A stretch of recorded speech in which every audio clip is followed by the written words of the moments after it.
ಆತ್ಮೇರೆ Socrates ಒಂದು ಮಾತು ಹೇಳಿದ್ದಾರೆ, ನಮ್ಮ ಬದುಕನ್ನು ಪರಿಷ್ಕರಿಸಿಕೊಳ್ಳುತ್ತಿರಬೇಕು, ಪರೀಕ್ಷಿಸಲ್ಪಡದ ಬದುಕು ಬದುಕಲ್ಲ. ಇಲ್ಲಿ ಎರಡು ಪದ, ಪರಿಷ್ಕರಿಸಿಕೊಳ್ಳುತ್ತಿರಬೇಕು ಮತ್ತು ಪರೀಕ್ಷಿಸಲ್ಪಡದ ಬದುಕು ಬದುಕಲ್ಲ.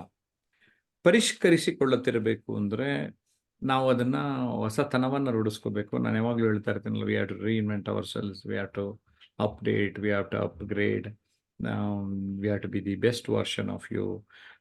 ಈ ಥರದ್ದೆಲ್ಲ ನಾವು ಗಮನದಲ್ಲಿಟ್ಕೋಬೇಕು. ಅಂದರೆ ವೇರ್ ಆರ್ ವಿ, ಎಲ್ಲಿದ್ದೇವೆ, ಎಲ್ಲಿಗೆ ಹೋಗಿ.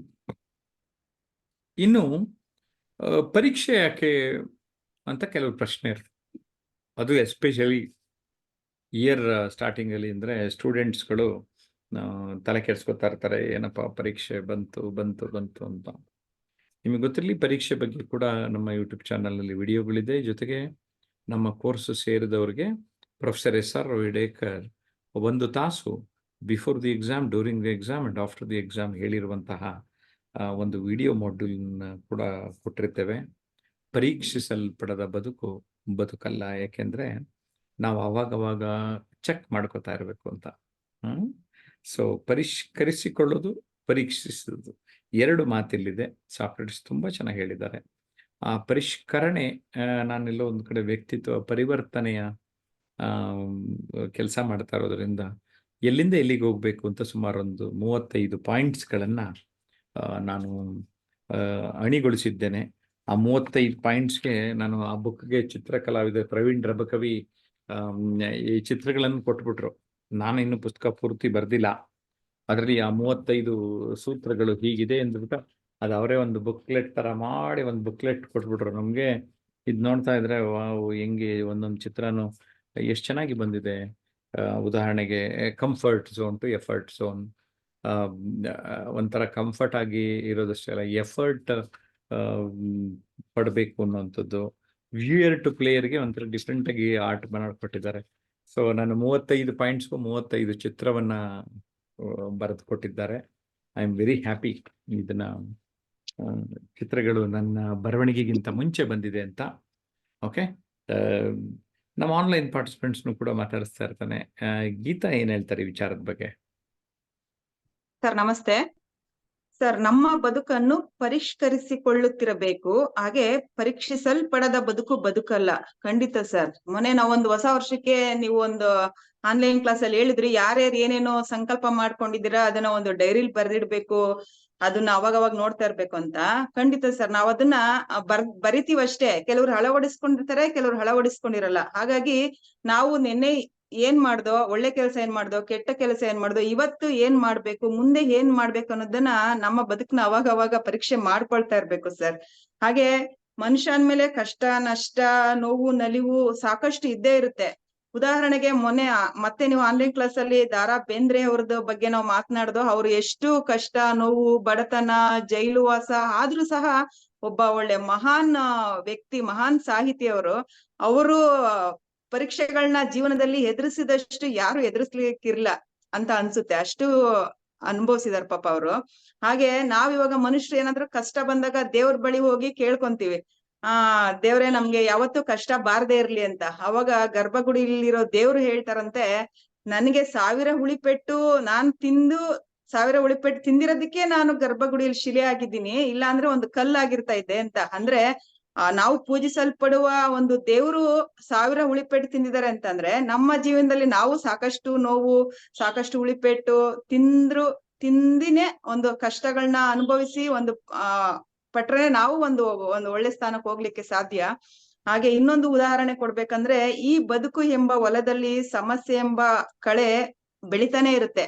ಆ ಸಮಸ್ಯೆ ಎಂಬ ಕಳೆನ ತೆಗೆಯುವ ಕಲೆ ಕಲ್ತ್ಕೊಂಡು ನಾವು ನಮ್ಮ ಜೀವನನ ಪರೀಕ್ಷೆ ಮಾಡ್ಕೊಂಡು ನಾವು ಮುಂದೆ ಹೋದಾಗ ಒಂದು ಉತ್ತಮವಾದ ರಿಸಲ್ಟ್ ಬರುತ್ತೆ ಅಂತ ಹೇಳಲಿಕ್ಕೆ ಇಷ್ಟಪಡ್ತೀನಿ ಸರ್. ಧನ್ಯವಾದಗಳು. ಗೀತಾ ಅವರೇ ತುಂಬಾ ಚೆನ್ನಾಗಿ ಹೇಳಿದ್ರಿ. ನಮ್ಮ ದಿಲೀಪ್ ಡಾಂಗ್ರೆ ಅವ್ರು ಏನ್ ಹೇಳಿದ್ರೆ ಕಾರಣ? ಎಸ್ ದಿಲೀಪ್. ನಮಸ್ಕಾರ. ಈ ಪರಿಷ್ಕರಣೆ ಅನ್ನೋದು ನಮ್ಮನ್ನು ನಾವೇ ಅರ್ಥ ಮಾಡ್ಕೊಳ್ಳಿಕ್ಕೆ ಇರುವಂತ ಒಂದು ಸಾಧನ ಅಂತ ನಾನು ತಿಳ್ಕೊಂಡಿದ್ದೇನೆ. ಎಸ್. ಹಾಗಾಗಿ ಈ ನಾವು ನಮ್ಮನ್ನು ಏನು ಪರಿಷ್ಕರಣೆ ಮಾಡ್ತಾ ಹೋದಷ್ಟು ಕೂಡ ನಮ್ಮನ್ನು ನಾವೇ ಅರ್ಥ ಮಾಡ್ಕೊಂಡು ನಮ್ಮ ವೀಕ್ನೆಸ್ಗಳು ಏನು, ನಮ್ಮ ಸ್ಟ್ರೆಂತ್ಗಳು ಏನು ಅಂತ ನಾವೇ ತಿಳ್ಕೊಂಡು ಇದು ನಮ್ಮನ್ನು Okay. ನಾವೇ ಇಂಪ್ರೂವ್ ಮಾಡ್ಕೊಳ್ಳೋದಕ್ಕೆ ಸಹಾಯಕವಾಗುತ್ತದೆ.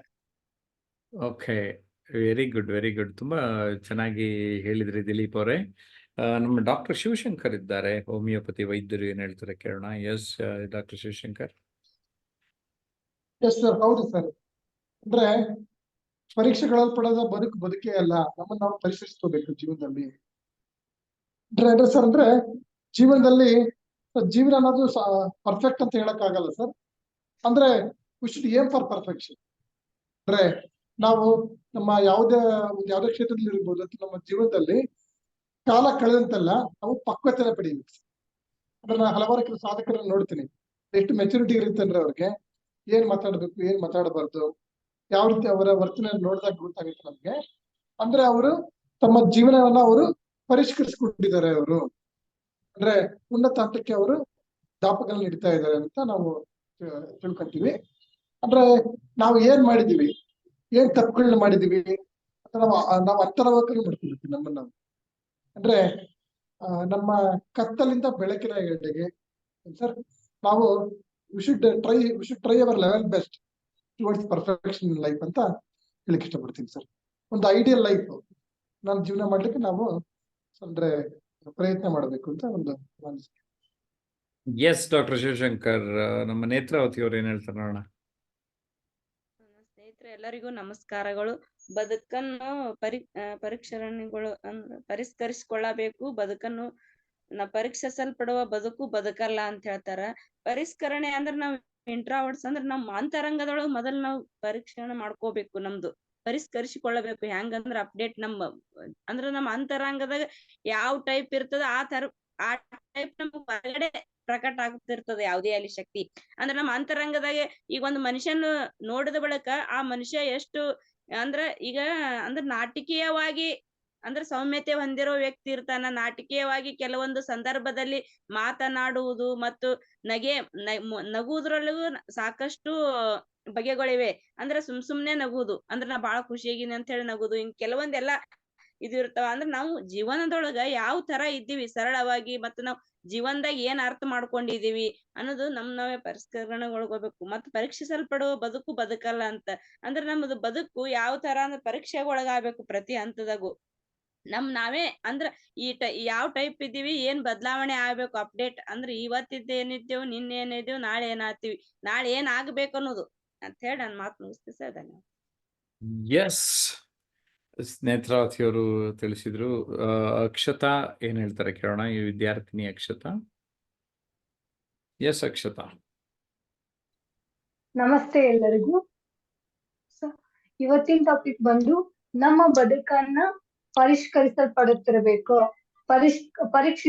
ಪರೀಕ್ಷೆಗೆ ಒಳಪಡುವ ಒಂದು ಬದುಕು ಬದುಕಲ್ಲ ಅಂತೇಳಿ ನಾವ್ ಯಾವಾಗ್ಲೂ ಸುಮ್ನೆ ಹೋಗ್ತಾನೆ ಇರ್ತಿರ್ತೀವಿ. ನಮ್ಮನ್ನ ನಾವು ಟೆಸ್ಟ್ ಮಾಡ್ಕೊಂಡಾಗ ಏನ್ ಮಾಡ್ಬೋದು ಅಂತೇಳಿ ನಾವು ಕೆಲವೊಂದು ಅಂಶಗಳನ್ನ ನಾವು ತಿಳ್ಕೊಬಹುದು ಅಂತ ಹೇಳ್ತಿದ್ವಿ. ಒಂದ್ ಕಲ್ ಇದೆ ಅಂದ್ರೆ ಅದನ್ನ ಕಟ್ಟಿದಾಗ್ಲೇ ತಾನೇ ಅದು ಯಾವ ರೀತಿ ಇದೆ, ಕಲ್ಲು ಗಟ್ಟಿ ಕಲ್ಲ ಅಥವಾ ಪಳ್ಳಾಗಿರುವಂತ ಕಲ್ಲ ಅಂತೇಳಿ ಗೊತ್ತಾಗುತ್ತೆ. ಅದು ಉಳಿಪೆಟ್ಟು ತಿಂದಾಗ ಅದು ಗಟ್ಟಿಯಾಗಿ ಉಳಿದ್ರೆ ಅದನ್ನ ಶಿಲೆಯಾಗಿ ನಾವು ದೇವಸ್ಥಾನದಲ್ಲಿ ಇಟ್ಟು ಪೂಜೆ ಮಾಡ್ತೀವಿ. ಅದೇನಾದ್ರೂ ಉಳಿಪೆಟ್ಟು ತಿನ್ನುವಾಗ ಕಷ್ಟವನ್ನ ಸಹಿಸ್ಕೊಳಕ್ ಆಗಲ್ಲ, ನಾನ್ ಪರೀಕ್ಷೆಗೆ ಒಳಪಡುವುದೇ ಇಲ್ಲ ಅನ್ನೋ ಒಂದು ಮನಸ್ಥಿತಿ ಇದ್ರೆ ನಾವು ಆ ಒಂದು ದೇವಸ್ಥಾನದ ಸ್ಟೆಪ್ಗಳಾಗಿ ಉಳ್ಕೊಂಡ್ ಬಿಡ್ತೀವಿ ಅಂತ ಸರ್. ಹಾಗಾಗಿ ನಮ್ಮನ್ನ ನಾವು ಯಾವಾಗ್ಲೂ ಅಪ್ಗ್ರೇಡ್ ಮಾಡ್ತಿರ್ಬೇಕು. ಆಲ್ವೇಸ್ ಅಪ್ಗ್ರೇಡ್ ಸ್ಕೇಲ್ ಅಪ್ ಆಗ್ತಿರ್ಬೇಕು, ಅಪ್ಡೇಟ್ ಆಗ್ತಿರ್ಬೇಕು. ಅದಕ್ಕೆ ಹೇಳ್ತಾರೆ, always don't get upset in your life, always get up and set yourself ಅಂತ ಹೇಳಿ ಹೇಳ್ತಾ ನಾನು ಒಂದೆರಡು ಮಾತನ್ನು ಗುಡ್. ಅಕ್ಷತಾ ತುಂಬಾ ಚೆನ್ನಾಗಿ ಹೇಳ್ಬಿಟ್ರು ಸ್ನೇಹಿತರೆ. ಅದಕ್ಕೆ ಸ್ಕೇಲಿಂಗ್ ಅಪ್ ಅನ್ನೋ ಹೆಸರಲ್ಲಿ, ಕನ್ನಡದಲ್ಲಿ ಎತ್ತರೆತ್ತರಕ್ಕೇರಿ ಅನ್ನುವ ಹೆಸರಿನಲ್ಲಿ ಸುಮಾರು ವಿಡಿಯೋಸ್ನ ನಮ್ಮ ಯೂಟ್ಯೂಬ್ನಲ್ಲಿ ಅಪ್ಲೋಡ್ ಮಾಡಿದ್ದೇವೆ. ಅದನ್ನು ಕೂಡ ಗಮನಿಸಿ. ಅದರೊಳಗಡೆ ನಾವು ಡಿಟೇಲ್ ಆಗಿ ಚರ್ಚೆ ಮಾಡಿದ್ದೇವೆ, ಯಾಕೆ ನಾವು ಎತ್ತರೆತ್ತರಕ್ಕೇರಬೇಕು ಅನ್ನುವಂಥದ್ದು.